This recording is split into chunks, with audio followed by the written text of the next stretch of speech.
Alan, 2 ans, n'arrêtait pas de pleurer, et le cœur de sa mère se serrait à chaque gémissement. Lucie enfonça sa main tremblante dans ses boucles trempées de sueur et murmura, « S'il te plaît, bébé, essaie de dormir », mais ses sanglots ne firent que s'amplifier. Ses petits doigts griffèrent son oreille droite jusqu'au sang, la peau déchirée et tachée d'un rouge vif. Ses ongles cassés s'enfonçaient dans la chair sensible, et pourtant les larmes coulaient, implacables et féroces. Dans la pénombre de leur chambre miteuse louée, le temps semblait s'être arrêté. Un vieux ventilateur de plafond ronronnait au-dessus, ses pales fatiguées projetant des ombres agitées sur la mère et l'enfant. L'air sentait le moisi et le sang chaud comme du fer, se mêlant à l'humidité qui collait aux vêtements d'Alan. À l'aube, Lucie souleva son fils du lit, les bras tremblants. « On trouvera de l'aide », promit-elle en jetant un coup d'œil à l'horloge murale qui indiquait plus de 4 heures du matin. Dans la chaleur matinale, elle le porta dans le bus bondé en direction d'une clinique privée près du marché central. Les rues poussiéreuses et le soleil aveuglant ne firent qu'amplifier les cris d'Alan, attirant les regards renfrognés des autres passagers. Une femme murmura, « Ce doit être un enfant gâté. C'est la faute de sa mère. » L'enseigne défraîchie de la clinique indiquait, « Clinique privée du docteur Miller. » À 8 heures précises, le docteur Miller apparut, bedonnant et impatient. Il observa Lucie et l'enfant affolé. « Votre nom » lança-t-il. « Lucie Taylor. Voici mon fils, Alan. Il a eu mal à l'oreille toute la nuit, fièvre, sueur, il n'arrête pas de se gratter. » D'un bref signe de la main, le docteur Miller leur fit signe de s'asseoir. Il inséra un vieil otoscope dans l'oreille d'Alan pendant à peine 5 secondes. « Juste une légère infection externe », déclara-t-il en retournant à son ordinateur. Il leur prescrivit des gouttes auriculaires Janton pour 3 jours et les congédia. Les enfants se grattent. Vous vous êtes fait du souci à force de lire sur Internet. Lucie fronça les sourcils. Mais il y a du sang autour de son oreille, il est tout déchiré. C'est juste une inflammation. Janton va la guérir, dit le docteur Miller, agacé par l'interruption. Au prochain patient. Cet après-midi-là, Lucie se recroquevilla sur le lit, fixant le flacon de gouttes comme une blague cruelle. Les yeux rouges d'Alan brûlaient tandis qu'il se frottait l'oreille encore et encore. Chaque fois qu'elle essayait de retirer sa main, il se débattait de douleur. La nausée montait à la gorge de Lucie, elle se réfugia dans la salle de bain et eut des hauts le cœur, impuissante. À son retour, Alan était allongé par terre, la tête entre les mains, sanglotant. Un mince filet de sang maculait une taie d'oreiller bleu pâle. Lucie haleta, les mains tremblantes, et s'agenouilla pour l'essuyer délicatement. « Je suis vraiment désolée, mon bébé. Je ne sais pas quoi faire. » Ce soir-là, le désespoir la poussa à appeler sa voisine, Véronica Reed, infirmière aux urgences de l'hôpital du comté. « Son oreille le fait souffrir, et maintenant elle saigne, » dit Lucie. La voix de Véronica tremblait. « Amenez-le ici, la sécurité vous laissera entrer. » Au centre médical du comté de Travis, le docteur Ethan Gallagher, un médecin mince et chauve, écoutait Alan se tortiller dans les bras de Lucie. « Pas de fièvre, pas de vomissement, juste des égratignures, » dit-il d'un ton neutre. « Pas besoin d'endoscopie ni d'hospitalisation. »« Je sais que quelque chose ne va pas, » supplia Lucie. « Les sentiments ne sont pas des preuves, » répondit-il, refusant froidement d'ouvrir la salle d'endoscopie. Véronica prit Lucie à part. À Springfield, une petite fille avait les mêmes saignements, pleurait sans arrêt, puis elle est tombée dans le coma. On lui a posé un mauvais diagnostic, et elle n'a pas survécu. Le visage de Lucie pâlit. « Allez-y maintenant », insista Véronica. L'hôpital pour enfants Saint-Marie d'Austin dispose du matériel adéquat. Sous une bruine qui murmurait le désespoir, Lucie s'engagea dans la rue déserte, Alan inerte dans ses bras. Aucun taxi ne s'arrêta, jusqu'à ce qu'un Ford Transit cabossé s'immobilise en dérapage.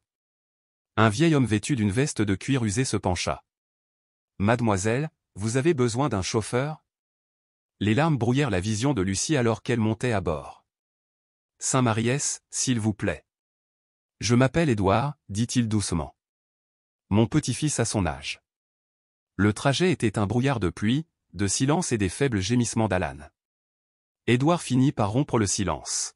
« Mon fils est mort l'année dernière, trop tard pour un cancer. Je connais ce sentiment d'impuissance. » Lorsqu'ils arrivèrent à Saint-Maries, la tempête faisait rage. Lucie se précipita vers les urgences pédiatriques, trempée et tremblante. « Mon fils, son oreille saigne et il a mal. » La jeune infirmière Sophia Evans se précipita et les fit entrer. Lucie fut retenue par 3 médecins et 2 infirmières qui entouraient Alan, un endoscope tenu devant une lumière blanche et crue. Aux urgences, le docteur Clara Ferguson, pédiatre réputée, examina l'oreille d'Alan. L'écran révéla un spectacle effroyable, une larve d'un blanc laiteux, crochu et se tortillant en s'enfonçant plus profondément dans son oreille moyenne. « Mon Dieu !» murmura le docteur Ferguson, le visage pâle. « Appelez un ORL immédiatement. C'est un estrus vivant. Si on ne le retire pas à temps, il pourrait perforer l'os. » Le docteur Matthew Smith resta bouche bée. Cette espèce n'est présente que chez les moutons et les chèvres. Comment a-t-elle pu atterrir dans l'oreille d'un enfant en plein cœur d'Austin? Le docteur Ferguson l'interrompit. Peu importe. Préparez-vous pour l'anesthésie générale, appelez la direction de l'hôpital. C'est une urgence de niveau rouge. Lucie fut conduite dans une salle privée, le visage blême. La voix du docteur Ferguson était laconique mais grave. « Nous avons trouvé un parasite rare et vivant dans l'oreille de votre fils. Il est toujours actif. S'il migre vers l'oreille interne ou le cerveau, les conséquences pourraient être catastrophiques. » Le monde tournait pour Lucie. « Alors, mon fils ?» Sa voix tremblait. « Nous allons être opérés immédiatement, mais il y a des risques. J'ai besoin de votre consentement. Sauvez-le. Je signerai n'importe quoi. » L'imploration de Lucie faillit se transformer en cri avant qu'elle ne s'effondre. Alors qu'Alan était emmené, Lucie se précipita vers le brancard. « Bébé, je suis là. Alan, ne me quitte pas. » L'infirmière Sophia la retint doucement. « Madame, vous devez nous faire confiance. Nous faisons tout notre possible. » Dans la salle d'attente, Édouard resta assis en silence. Il sortit un petit porte-bonheur de sa poche et le tendit à Lucie. « Pris comme je le faisais pour mon petit-fils. » Lucie le prit, ses mains tremblant violemment. 2 heures plus tard, le docteur Adrienne Nash est sorti du bloc opératoire, l'épuisement se lisant sur le visage. L'opération a réussi. Nous avons retiré une larve vivante d'environ 1,5 cm de long. Cependant, Lucie se leva d'un bond. Une partie de la paroi de l'oreille moyenne avait déjà été endommagée. Le nerf auditif est traumatisé. Il est trop tôt pour en être certain, mais l'audition de votre fils pourrait être affectée. Lucie s'effondra, se couvrant le visage. Édouard posa une main réconfortante sur son épaule. Au moins, il est vivant. 3 jours après l'opération, Alan restait insensible au bruit. Il ouvrait les yeux, mais ne réagissait jamais. Chaque fois que Lucie murmurait « Bébé », le silence était sa seule réponse. Dans la chambre blanche et stérile, Lucie était assise près du lit de son fils. Ses yeux étaient creux, ses vêtements froissés, ses cheveux en bataille. Le docteur Ferguson entra discrètement et posa une main sur l'épaule de Lucie. « Nous avons effectué un test préliminaire des réflexes auditifs. Les signaux sont lents. Il pourrait y avoir une lésion du 8e nerf crânien. » La voix de Lucie n'était qu'un murmure. « Ça veut dire qu'il risque de ne plus m'entendre ?» Le docteur Ferguson déglutit. « Nous ferons tout notre possible, mais vous devez être prêt. » Lucie regarda Alan, son fils de 2 ans, dont les yeux brillants et curieux étaient maintenant fermés.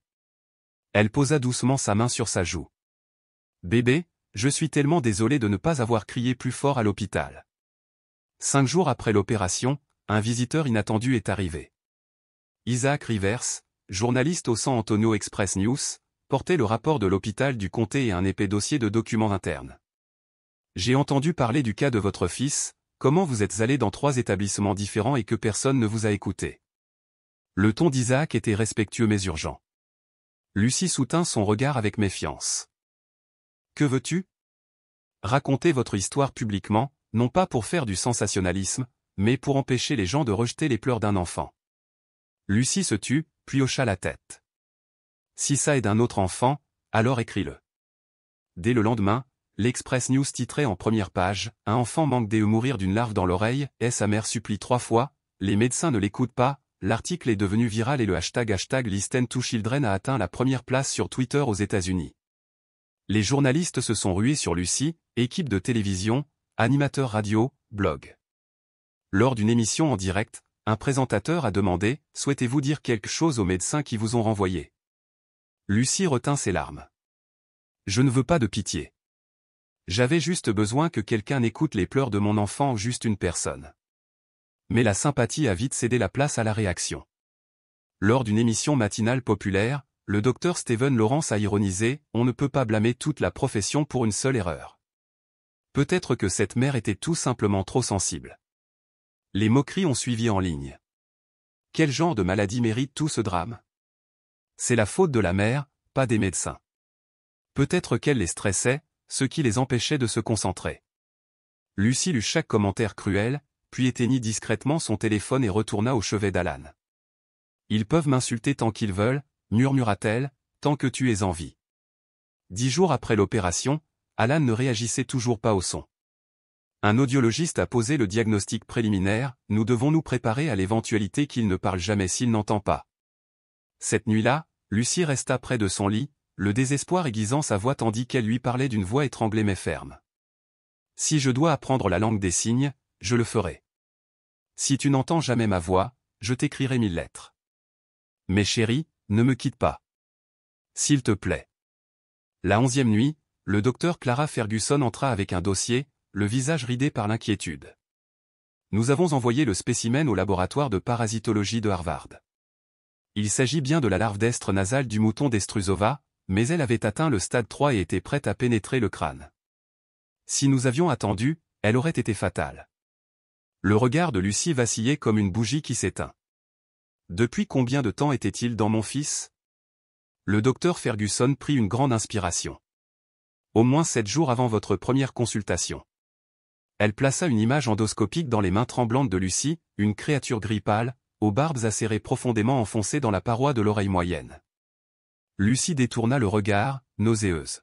« Elle a vécu comme ça dans mon bébé pendant une semaine entière. » Le docteur Ferguson a ajouté solennellement, « Nous devons signaler cet incident au ministère de la Santé. » Ce n'est pas un incident isolé. 3 jours plus tard, une équipe de l'agence épidémiologique américaine est arrivée. Parmi elles se trouvait Isabelle Morgan, spécialiste des parasites de la tête et du cou.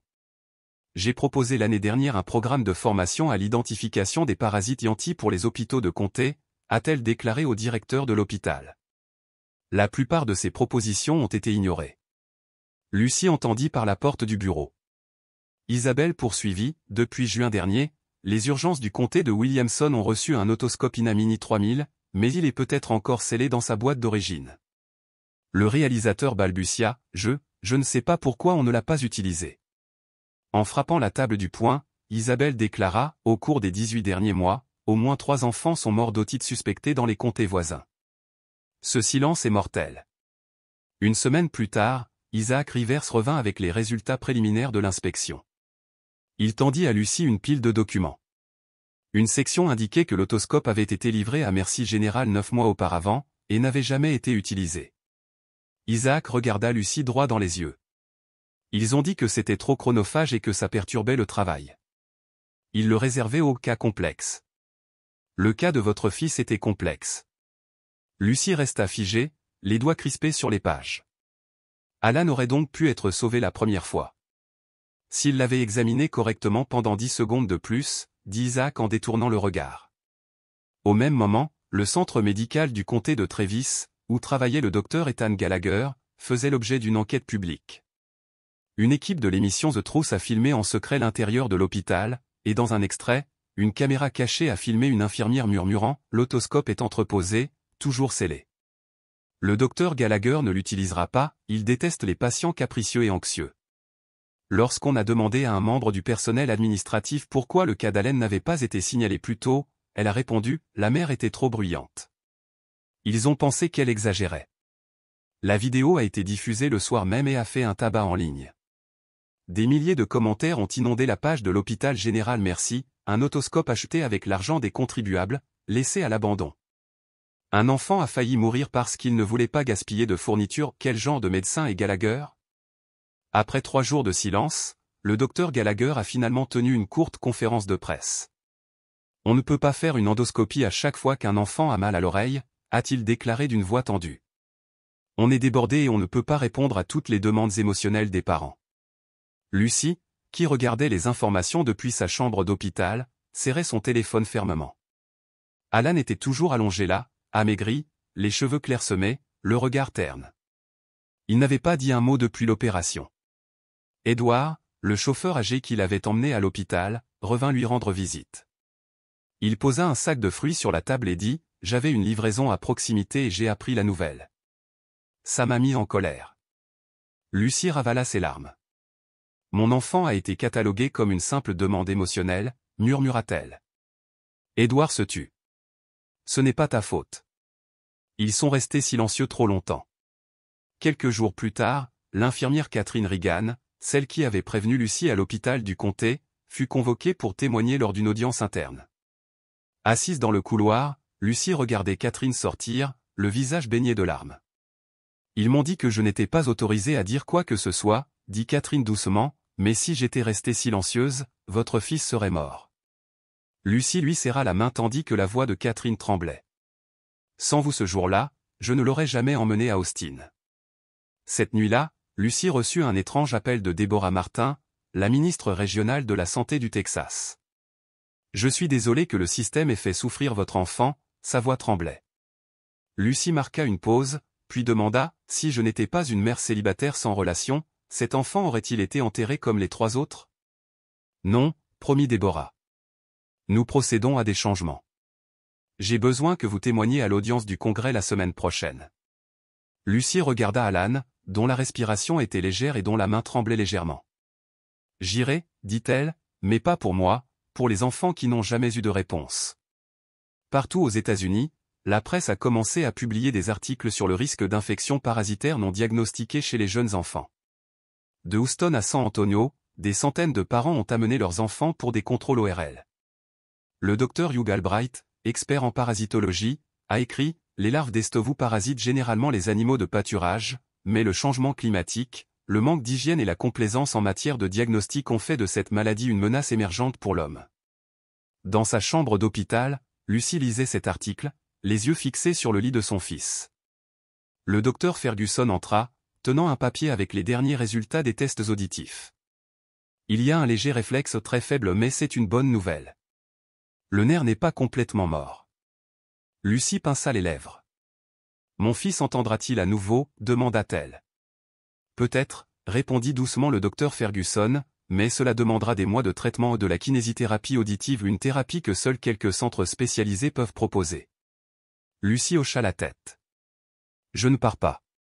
Je ferai tout ce qu'il faudra. » Dans le couloir, un groupe d'étudiants en médecine a affiché une nouvelle note sur le tableau d'affichage, « Si un enfant se gratte l'oreille sans arrêt, c'est peut-être un appel à l'aide. » 2 jours après que Lucie a accepté de témoigner, le nom d'Alan Taylor a inondé les réseaux sociaux américains.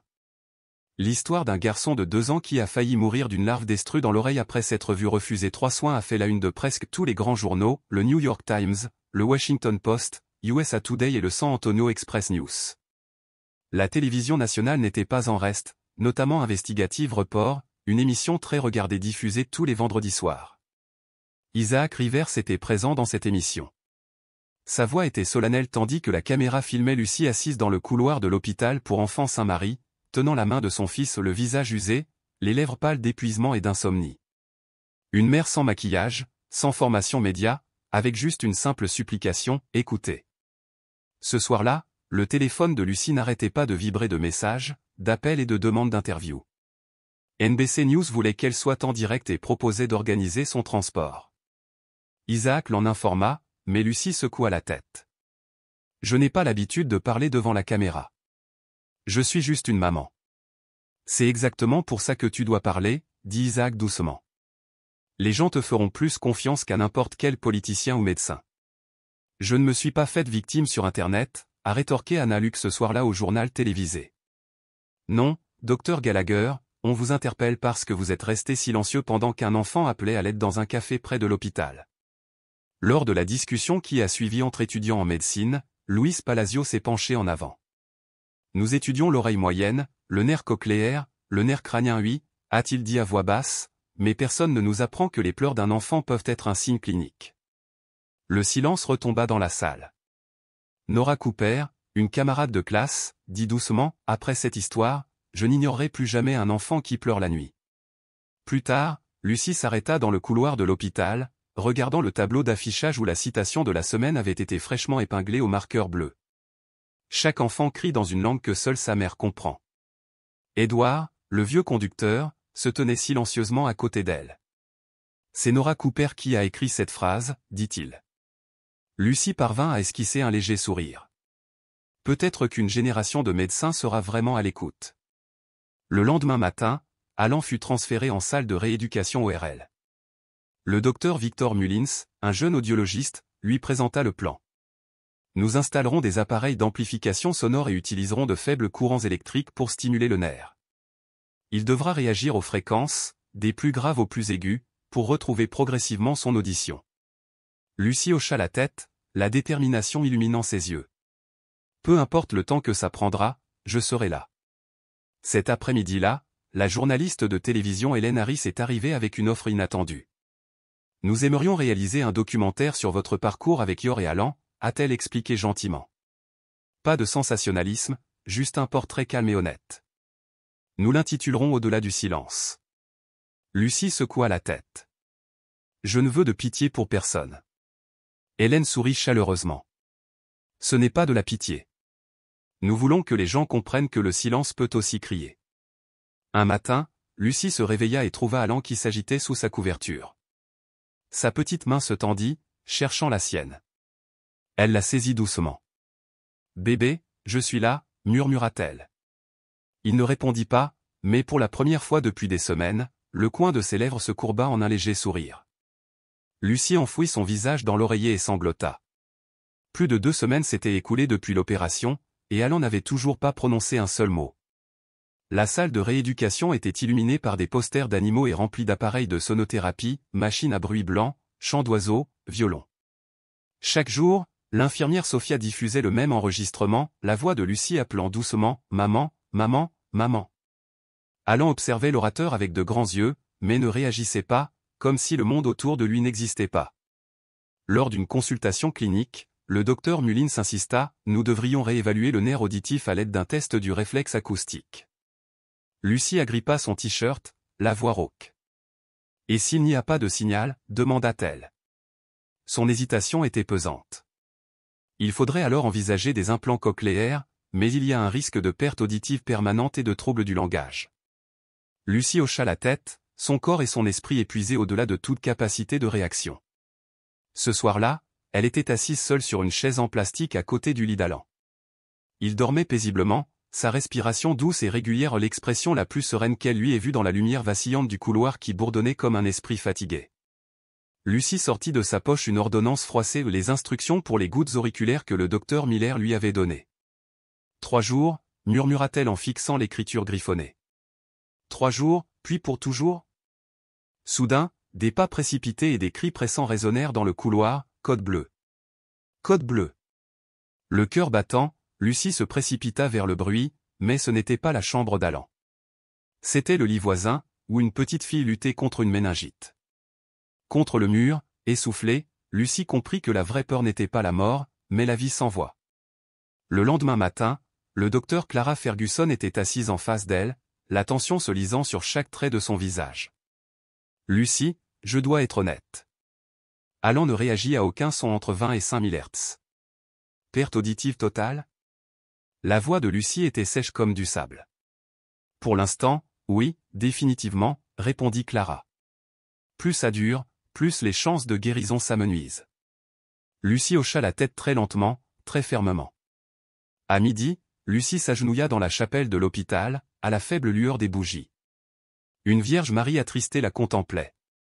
Lucie ne supplia pas, elle parla doucement, juste pour elle-même. « Je n'ai pas besoin que tu parles. Je n'ai pas besoin que tu entendes. J'ai seulement besoin que tu vives, que tu saches que je suis là, que tu me tiennes la main chaque matin. » Les bougies restèrent immobiles. La statue ne répondit pas. Dans l'après-midi, Lucie a consulté l'équipe d'orthophonie. Paula Sanders, l'orthophoniste, a prévenu, si l'enfant n'entend pas maintenant, la région cérébrale responsable du traitement du son s'atrophiera, ce qui affectera le centre du langage. Le neuropédiatre Julian Owen a ajouté, le cerveau est encore en développement. En l'absence d'informations auditives, d'autres régions peuvent prendre en charge ces fonctions. La conseillère familiale Alyssa Moni a dit avec douceur, il ne s'agit pas seulement de parler, mais d'être exclu d'un monde où tout le monde écoute et comprend. Lucie tordit le tissu de sa chemise. Alors, qu'est-ce que je fais? Nous allons essayer toutes les thérapies, l'audio-ultrafréquence, l'entraînement des réflexes déclenchés par la lumière, la communication gestuelle précoce, a promis Paula.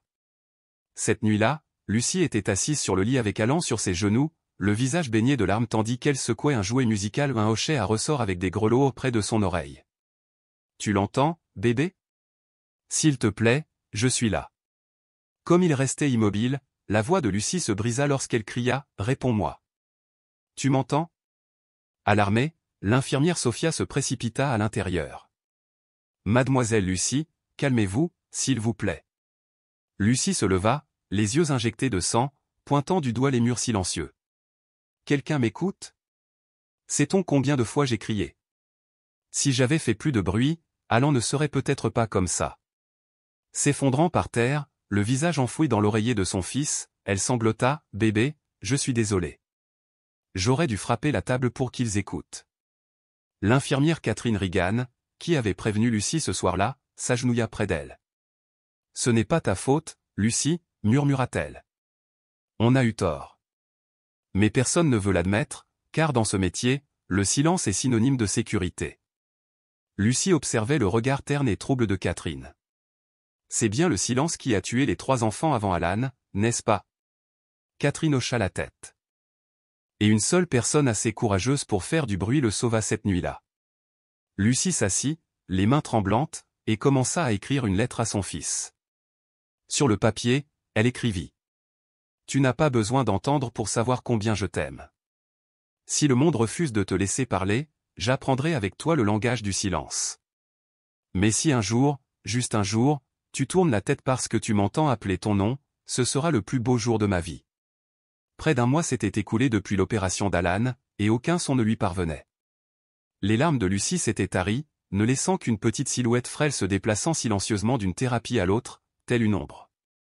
Les médecins appelaient encore cela « surveillance active », mais Lucie savait qu'ils évitaient la vérité. Alan ne réagissait à aucun son ni à la douce voix de sa mère, ni au rugissement des klaxons, ni même au claquement des vitres contre le mur. Le cerveau de l'enfant s'est peut-être déconnecté du son, a annoncé le docteur Victor Mullins lors de la réunion clinique du week-end. « Est-ce qu'on continue la stimulation auditive » demande Paula, l'orthophoniste. « Je n'en suis pas sûr » admit Victor, la lassitude dans le regard. « Mais si on s'arrête, toute chance disparaît. » Lucie fut transférée dans l'aile familiale de l'hôpital où une chambre exiguë à accent grave peine plus de 9 mètres carrés, avec une seule fenêtre donnant sur la cour intérieure. Chaque soir, elle contemplait à travers cette petite vitre la lumière éclatante de la chambre d'Alan, comme si elle scrutait un autre univers où vivait son fils, inaccessible et silencieux.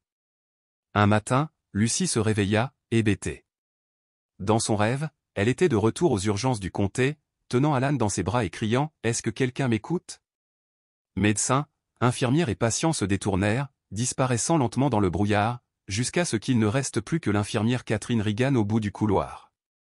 Elle parla sans ouvrir la bouche, « Si vous ne criez pas plus fort, votre fils ne sera plus là. » Lucie se réveilla en sursaut, la gorge serrée et le cœur battant. Ce matin-là, elle retourna dans la chambre d'Alan. Il était assis, recroquevillé contre le mur, le regard perdu dans le vide, fixé sur le rideau. Lucie s'agenouilla à côté de lui. « Tu m'entends » demanda-t-elle doucement. Aucune réponse. Elle essaya à nouveau, plus fort cette fois. « Alan, tu entends ta mère ?» Silence. Elle expira, non pas par désespoir, mais avec la conviction tranquille de quelqu'un qui avait décidé de ne plus avoir peur. « Si tu ne m'entends jamais, je serai ta voix. » Cette semaine-là, Lucie commença à apprendre l'alphabet en langue des signes américaine. Elle écrivit chaque lettre et chaque mot aux mamans, ici, aimer, manger, boire, blesser, pleurer ou sur des morceaux de papier qu'elle colla sur chaque surface disponible dans la chambre d'Alan. Lorsque l'infirmière Sophia entra et resta bouche bée devant la multitude de lettres, Lucie ne leva pas les yeux. D'une voix calme, elle répondit « Mieux vaut attendre un miracle et ne rien faire. » Dehors, les réseaux sociaux étaient enflammés d'indignation. Des parents ont partagé des images de leurs enfants souffrant de douleurs aux oreilles et de fièvre persistante, des enfants qui n'avaient jamais subi d'examen des oreilles. Les photos ont été inondées de hashtags comme #se gratter, c'est quelque chose. Une mère, Rachel Evans, de Tucson, a écrit, après avoir lu l'histoire d'Alan, j'ai exigé que le médecin utilise un otoscope. Ils ont trouvé une petite pointe de crayon coincée dans l'oreille de ma fille, là depuis 2 semaines. L'histoire de Lucie est devenue un symbole. Pourtant, malgré cette reconnaissance, elle se sentait coincée entre 2 mondes, le monde public, où elle était saluée comme une mère courageuse, et le monde privé, où son fils n'entendait toujours rien. Un soir, Isaac Rivers arriva, un dossier à la main. Le ministère de la Santé a décidé de tenir une audience officielle, dit-il. Ils veulent que vous témoigniez le 10 du mois prochain. Lucie se figea. Je n'ai jamais voulu être célèbre, murmura-t-elle, presque en s'excusant. Isaac s'assit à côté d'elle. Le système ne peut plus t'ignorer, non pas parce que tu as crié, mais parce que tu as refusé de te taire. Quelques jours plus tard, un groupe d'étudiants en médecine de l'université d'Austin leur rendit visite dans le cadre de leur stage clinique. Parmi eux se trouvait Nora Cooper, celle qui avait écrit sur le tableau d'affichage « Chaque enfant hurle dans une langue que seule sa mère comprend ». Nora demanda la permission de visiter la chambre d'Alan. Elle s'assit à côté de lui, sortit un petit ukulélé et commença à gratter une mélodie lente et douce.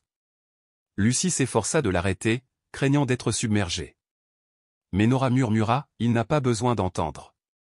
Je veux juste qu'il sente le rythme. » Elle tapota doucement le sol, puis guida la main d'Alan pour la poser sur le corps de l'instrument. Les vibrations parcoururent sa paume. Pour la première fois depuis des jours, Alan leva les yeux vers Nora, un regard fugace, mais suffisant pour couper le souffle à Lucie. Cette nuit-là, Lucie a écrit une lettre au ministère de la Santé. Je n'ai pas besoin d'excuses. J'ai besoin que chaque centre médical soit correctement équipé. J'ai besoin que les médecins soient formés à reconnaître la peur des parents, et non à la rejeter comme une réaction excessive. J'ai besoin que chaque enfant sache que sa voix compte, même s'il ne peut que pleurer dans le noir. Tard dans la nuit, Lucie retourna dans la chambre d'Alan. Il dormait, la respiration régulière. Elle s'assit au bord du lit, caressant sa joue du doigt. Sa peau était douce, ses cils longs. Se penchant vers lui, elle murmura, « Bébé, même si le monde entier ne t'entend pas, je t'entendrai. » Elle l'embrassa sur le front et, pour la première fois depuis de nombreuses nuits, elle ne rêva pas de l'hôpital général Merci. Elle rêva d'Alan à l'école, debout dans la cour, sans entendre, sans parler, mais souriant un sourire éclatant et radieux sous le soleil brûlant. Le 10 du mois suivant, à Washington DC, au plus froid que d'habitude cette année-là, où Lucie était assise dans la salle d'attente avant l'audience du Congrès. Vêtue d'un chemisier blanc pâle, elle serrait une pile de notes imprimées, les mains froides et tremblantes. L'infirmière Véronica Reed, une vieille amie qui travaillait de nuit à Merci Général, lui posa la main sur l'épaule. « Tu n'es pas obligé de tout dire, dit-elle doucement. Laisse-les simplement lire la vérité dans tes yeux. » Lucie hocha la tête. Elle ne savait pas vraiment pourquoi elle se sentait si calme, peut-être parce qu'elle avait déjà affronté sa plus grande peur, celle de perdre Alan. Dans la salle d'audience, ou une grande salle avec 125 personnes, journalistes, projecteurs, caméras, où tous les regards étaient braqués sur une mère célibataire autrefois considérée comme trop émotive, un fardeau pour le système. La présidente de la commission, Suzanne Aranda, d'Austin, a hoché la tête en guise d'invitation. « Mademoiselle Lucie Taylor, vous pouvez parler. » Lucie se leva. Elle ne regarda pas ses notes. Elle ne trembla pas. Elle parla simplement, d'une voix plus assurée que jamais. « Je m'appelle Lucie. Je suis la mère d'Alan, un petit garçon de 2 ans qui a failli mourir à cause d'une larve qui s'est introduite dans son oreille. » Un lourd silence s'abattit. Elle poursuivit. « J'ai demandé de l'aide 3 fois, et 3 fois, on m'a refusé. La première fois, ils ont dit que j'exagérais. La deuxième fois, on m'a dit que je dérangeais le médecin. La troisième fois, ils ont dit que j'imaginais des choses. Je ne suis pas médecin. Je ne comprends rien aux endoscopies, ni aux nerfs crâniens, ni aux parasites. Je suis juste une mère, et j'ai su que quelque chose n'allait pas quand mon fils a pleuré. » Sa voix s'adoucit mais resta claire et aiguë. « Mon fils n'entend plus. Il ne peut plus parler. Et le plus douloureux, c'est que je leur faisais confiance. Je n'ai pas crié plus fort. Je n'ai pas frappé sur la table. Je n'ai pas fait de scène comme une mère paniquée aurait dû le faire. » Elle a regardé directement de l'autre côté de la pièce, les politiciens, les responsables de la santé, et même les membres de la presse qui avaient autrefois défendu le docteur Gallagher. « Je ne veux pas qu'un médecin perde son emploi. Je ne veux pas que quiconque soit jeté en prison. Je veux juste ceci, chaque hôpital local doit avoir un protocole clair lorsqu'un enfant a une fièvre inexpliquée. Chaque pédiatre doit réapprendre une chose, les pleurs d'un enfant ne sont pas une nuisance. Ce sont des données vivantes. Un représentant masculin, James Vance, a levé la main. Puis-je vous demander, s'il y a une chose que vous souhaiteriez voir changer le plus, quelle est-elle? Lucie croisa son regard et répondit sans hésitation. Arrêtez de sous-estimer les inquiétudes des mères. Nous ne sommes pas des Google ambulants. Nous sommes les capteurs les plus précis dont disposent nos enfants. Lorsqu'elle descendit de l'estrade, la salle resta silencieuse, puis quelqu'un se leva et commença à applaudir. Isaac Rivers suivit, puis Déborah Martin, la ministre régionale de la Santé. Les applaudissements ne furent pas tonitruants, ils étaient dispersés et discrets, lourds comme de petites excuses. Lucie n'a pas demandé d'indemnisation ni de sanctions disciplinaires. Elle a simplement demandé à être entendue et dans une société trop bruyante, c'est peut-être la voie la plus importante. De retour à l'hôpital pour enfants Saint-Marie, Lucie trouva Alan assis sur le lit, les yeux fixés au plafond, un petit doigt traçant le contour d'un sticker mural en forme de chien. L'infirmière Sophia se pencha et murmura « Aujourd'hui ». Il regarda vers la lumière du haut-parleur, incertain si le tressaillement de son doigt était une réaction au son. Lucie se glissa sur le lit à côté de son fils, sortit un tableau d'images et le tableau de la langue des signes. Elle leva la main, désigna le symbole du cœur et fit le signe « Amour ». Alan ne regarda pas, il ne secoua pas la tête. Il cligna simplement des yeux. Ce soir-là, Lucie fit écouter un enregistrement de sa propre voix, articulant lentement et distinctement « Tu t'appelles Alan. Je m'appelle Lucie. Tu es le cœur de ta mère. Tu es la voix, même dans le silence. Les pas, même dans l'incertitude. » Elle s'assit à côté de lui, sa main posée sur sa poitrine, sentant le battement régulier ou le seul rythme qui la reliait encore à l'enfant qu'elle aimait plus que la vie elle-même. Le lendemain matin, Isaac a appelé, 3 millions de signatures avaient été recueillies et le gouvernement fédéral avait lancé une révision complète de tous les établissements de soins primaires. La loi, écoutez les enfants, était sur la table. Lucie est restée silencieuse un long moment, puis a murmuré, « Je n'ai pas besoin que mon fils soit un symbole. J'ai juste besoin qu'il sache m'appeler un maman, de toutes les manières possibles. » En ligne, une vidéo de 23 secondes s'est répandue comme une traînée de poudre. Des images filmées dans le couloir de l'hôpital montraient Nora Cooper jouant du ukulélé tandis qu'Alan pressait sa main contre la table d'harmonie vibrante pour la première fois. La légende disait, le garçon n'entendait pas, mais il ressentait le rythme du monde.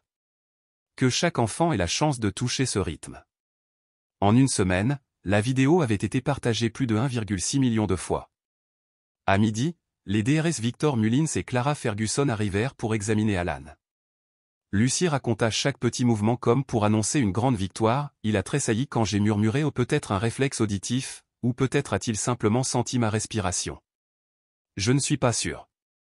Clara se pencha, utilisant un appareil de réflexe auditif. La réponse aux basses fréquences est légèrement plus sensible qu'avant. Elle est encore floue, mais elle n'est plus complètement uniforme. Victor hocha la tête. Nous allons poursuivre la thérapie par neurostimulation, puis commencer la parole rythmée. Les larmes de Lucie coulèrent doucement en pas de sanglots, juste une porte entr'ouverte, laissant libre cours à l'émotion. Mon fils est peut-être encore là, pensa-t-elle. 3 jours plus tard, Lucie et Alan entrèrent dans une salle de thérapie spécialisée où des patients pédiatriques entraînaient leurs réactions au son rythmique. Émilie Varnet, une thérapeute à la voix douce et aux cheveux bruns, la guida, asseyez-vous derrière lui, prononcez des mots simples avec des consonnes ma, ba, pa, me et observez chaque réaction. Lucie suivit. Le premier essai resta sans résultat. Au deuxième, Alan tressaillit. Au troisième, lorsqu'elle murmura « ma », ses lèvres se pincèrent. « C'est ça, ma puce », murmura Lucie. « C'est de maman. C'est de maman. » Émilie hocha la tête. « Répète-le exactement le même son. » Lucie dit « ma, ma ». Alan tourna la tête très lentement, son regard se posant sur sa poitrine, comme s'il cherchait la source du murmure. Ce soir-là, Lucie a enregistré la séance et l'a envoyée à l'infirmière Véronica, son amie de Merci Générale. Véronica a répondu, « Dès que je l'ai vue tourner la tête, j'ai pleuré. » Lucie, ne t'arrête pas. Le lendemain matin, la lumière du soleil perça la vitre plus tôt que d'habitude. Lucie porta Alan dans le couloir, où des dessins d'enfants jonchaient les murs. L'un d'eux la fit Jeannette, un enfant se bouchant les oreilles, entouré de bulles de dialogue barrées. En dessous, d'une écriture maladroite, on pouvait lire, parfois, « Je n'entends pas parce que personne ne me parle assez lentement ». Lucie s'assit sur les marches et plaça Alan sur ses genoux. Elle tourna doucement son visage vers elle et murmura « Maman ». Un instant de silence, puis, de ses petites lèvres, un son faible mais clair, « Maman ». Lucie se figea. Ses mains tremblaient, ses yeux s'écarquillèrent. Elle n'osait pas parler, n'osait pas croire. Alan la regarda, les lèvres légèrement entr'ouvertes, comme s'il attendait. Puis il murmura « Amour ». Ce n'était pas clair comme de l'eau de roche, mais c'était une syllabe, un retour. Lucie pressa son visage contre son épaule, tremblant de tout son corps.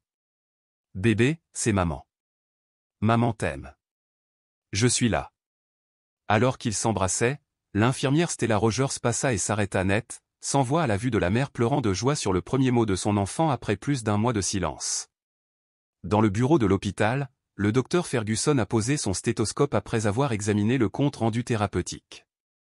La première réponse verbale du patient Alan Taylor après sa rééducation s'est avérée prometteuse. Il a dit « Maman, mon amour ». À l'autre bout du fil se trouvait Deborah Martin, ministre régionale de la Santé du Texas. « Clara, les médias voudront couvrir l'événement », a-t-elle déclaré. Mais pas pour la couvrir de honte, mais pour prouver que lorsqu'un système choisit de s'auto-réparer, des vies peuvent être sauvées. Ce jour-là, Isaac Rivers publia un bref article sans gros titre, simplement intitulé « Un enfant a prononcé son premier mot après que le système l'ait enfin écouté ». En dessous, une photo de Lucie et Alan sous un arbre, la lumière du soleil derrière eux, avec l'hôpital au loin.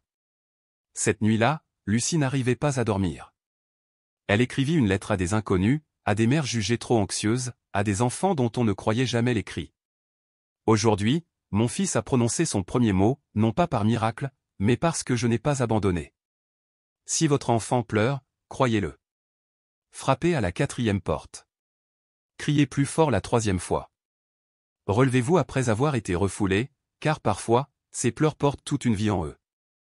Une semaine après les premiers mots d'Alan, les médias ont de nouveau déferlé. Cette fois, pas de débat houleux. Pas d'accusation de mise en scène. Le titre disait « Le garçon a appelé sa mère, un enfant a été sauvé et le système aussi ». Lucie a reçu une lettre officielle l'invitant à rejoindre le groupe consultatif communautaire de l'initiative « Écoutez les enfants ». Lors de la première réunion, des représentants des milieux médicaux, de la santé mentale et des associations étudiantes ont rempli la salle. Nora Cooper a pris la parole la première, avant de rencontrer Lucie. Je pensais que le meilleur médecin était le plus intelligent. Maintenant, je sais que c'est celui qui sait écouter, non seulement les voix, mais aussi le silence. Lucie répondit doucement, je ne suis pas une experte. Je suis juste une mère autrefois ignorée. L'hôpital pour enfants Saint-Marie a ensuite créé un nouveau poste, agent de soutien communautaire, chargé de recueillir les commentaires des parents et d'y donner suite. La lettre de nomination, signée personnellement par le docteur Ferguson, invitait Lucie Taylor à occuper ce poste. Vous ne serez plus celle qui frappe aux portes, pouvait-on y lire. Vous serez celle qui ouvre les portes aux autres. Lucie retint ses larmes. Je ne laisserai jamais personne crier 3 fois comme je l'ai fait. Alan a continué à progresser. Bien que son audition soit restée faible, grâce à un appareil auditif basse fréquence, il maîtrisait près de 10 mots, ma, love, it, water, pain, happy, acha, ir, dad et hug. Un matin, alors que le soleil filtrait par la fenêtre, Lucie rangeait ses jouets lorsqu'une petite voix derrière elle lui dit « Maman, fais-moi un câlin ». Elle se retourna brusquement, laissa tomber un ours en peluche et trouva Alan qui lui tendait ses petits bras, une fossette profonde sur la joue, un sourire éclatant aux lèvres. Lucie s'effondra par terre, le serrant fort contre elle, répétant sans cesse « Maman est là. Maman est là. Maman est là ». Fin février, une cérémonie commémorative silencieuse s'est tenue dans une école rurale près de Springfield en hommage à une petite fille décédée 2 ans plus tôt d'une otite non diagnostiquée. Lucie n'était pas présente en victime, mais en personne ayant tenu sa promesse. Au nom des enfants autrefois oubliés, elle a déposé un bouquet de fleurs devant la plaque commémorative, pour les cris que personne n'a entendus. Aujourd'hui, vous êtes entendus. Ce jour-là, lors de la conférence médicale nationale, le ministre Martin lança un nouveau pari, désormais, nous ne jugerons plus un bon médecin par les interventions chirurgicales pratiquées, mais par celles évitées, et l'auditoire se leva sous un tonnerre d'applaudissements. Dans un documentaire ultérieur, l'animateur demanda à Lucie, « Si vous pouviez vous parler à vous-même il y a un an, que diriez-vous » Tenant tendrement Alan dans ses bras, elle sourit et confia, « N'ayez pas peur de déranger le médecin, n'ayez pas honte d'être traité de trop sensible, ne vous excusez pas d'entendre ce que les autres ne peuvent pas entendre. » Le mur extérieur de Sainte-Marie fut alors métamorphosé, fini le gris triste d'avant, place à une fresque éclatante. On y voit une mère étreignant son enfant sous un soleil radieux, tandis qu'une longue file de familles patiente devant une porte grande ouverte, surmontée du message « Écouter n'a jamais fait de mal à personne ». Cette histoire nous rappelle que les pleurs d'un enfant ne sont jamais vains. Derrière chaque signe inhabituel se cache un appel à l'aide. La négligence et le mépris peuvent coûter des vies, mais la persévérance et l'amour inconditionnel d'une mère ont le pouvoir de transformer tout un système. La médecine exige certes la précision, mais surtout la compassion. Écouter n'est pas seulement une compétence, c'est une responsabilité, et parfois elle sauve une génération. Si vous avez aimé cette histoire, n'hésitez pas à l'aimer et à vous abonner à notre chaîne. Votre soutien nous motive à partager des récits touchants presque chaque jour, nous vous en sommes très reconnaissants. À bientôt.